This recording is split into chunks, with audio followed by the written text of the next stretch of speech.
disengage, de-escalate, but disbelieve. That should be the template, the working template for the government of India vis-a-vis China. And I'm sure it is. I will elaborate. Friends, this is quite a brief video tutorial. Do watch this till the end. I am Rajeev. Things are moving in the right direction, in the positive way between India and China. And I'm happy to say things are moving as per the script I delineated several days back, and I've been reporting on it on a daily basis around this time. Now, when I say disengage, de-escalate, but disbelieve vis-a-vis China, what do I mean? All I mean is that never trust the Chinese. Now you cannot. Because those who do not know, those who were not even born at that time,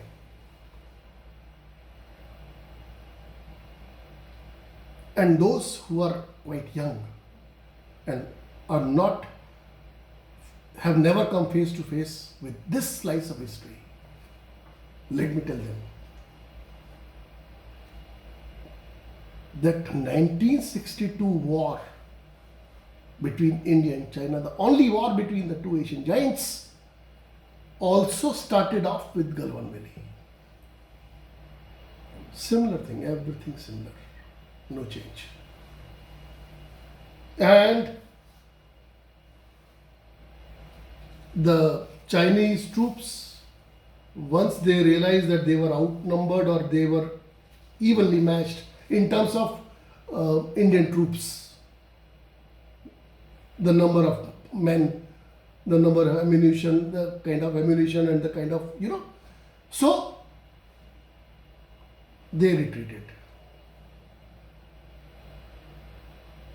And weeks later, what happened? It is history. They came back with 2,000 fully armed men, when the Indian post had only just 60 soldiers. They overran, killed most of them, took 13, 14 Indians prisoner of war. Moral of the story is that this is a kind of a deja vu. A feeling that something is happening which is happening today with me has happened with me earlier before. Now, because of this,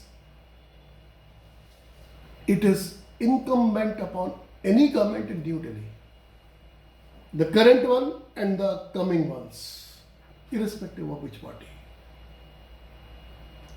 any government in New Delhi, irrespective of who is the leader, who is the Prime Minister,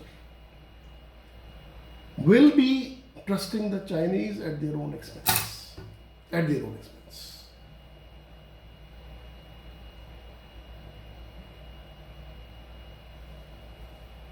Because the same thing, you see, once bitten, twice shy. 58 years ago, they had made you believe into something, and then they acted absolutely opposite.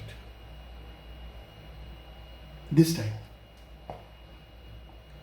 Government of India must ensure that this time 62 is not repeated. whether by way of drones, whether by way of radars, whether by way of thermal imagery, satellite imagery, whatever, or human patrolling. Borders with China must be continuously patrolled, surveilled, monitored. And Indian troops deployed there must be in full armed gear and battle ready. This is the only language China understands. Once China understands this, once China realizes this, China itself won't be interested in a full-fledged war.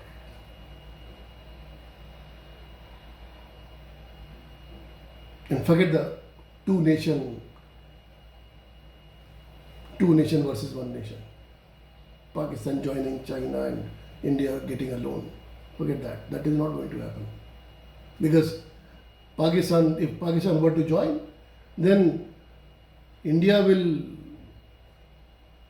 increase heat there, will annex POK, and at one go that problem should be over.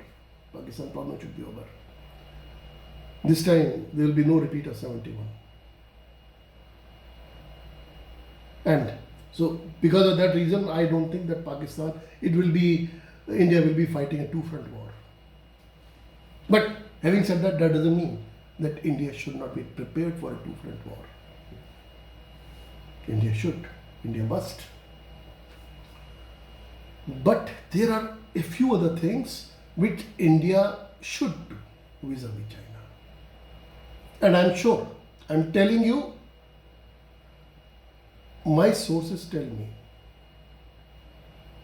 that it is already happening. It is in the womb of time. The government of India is biding for time actually.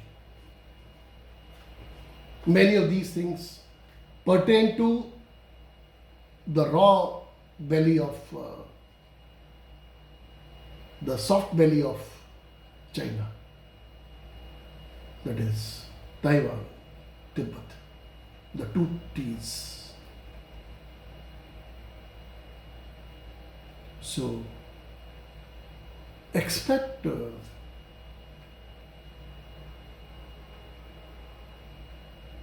an appreciable increase in India's overt relationship with Taiwan, not covert anymore. Expect more and more bold statements from India on many other issues, human rights issues, the Hong Kong issue, how China is dealing with its minorities, Xinjiang issue, Uyghurs issue, and of course the Dalai Lama issue. The Dalai Lama is a thorn in the side of China. If on July 6, Prime Minister Modi did not send in his personal wishes to the Dalai Lama, it is largely because the pullout of the Chinese troops is not yet full and final. And largely because India does not want to roil the waters further or stir the pot further. But that doesn't matter. That doesn't mean that it won't happen. If it has not happened now, it doesn't mean that it won't happen in near future. So, all these things will happen. Now I close this video, I come to the close of the video, I say, how about India encouraging Western countries to send their envoys one by one to Dalai Lama in Dharamsala? Start with US. And for courtesy sake, attach a union minister in his delegation.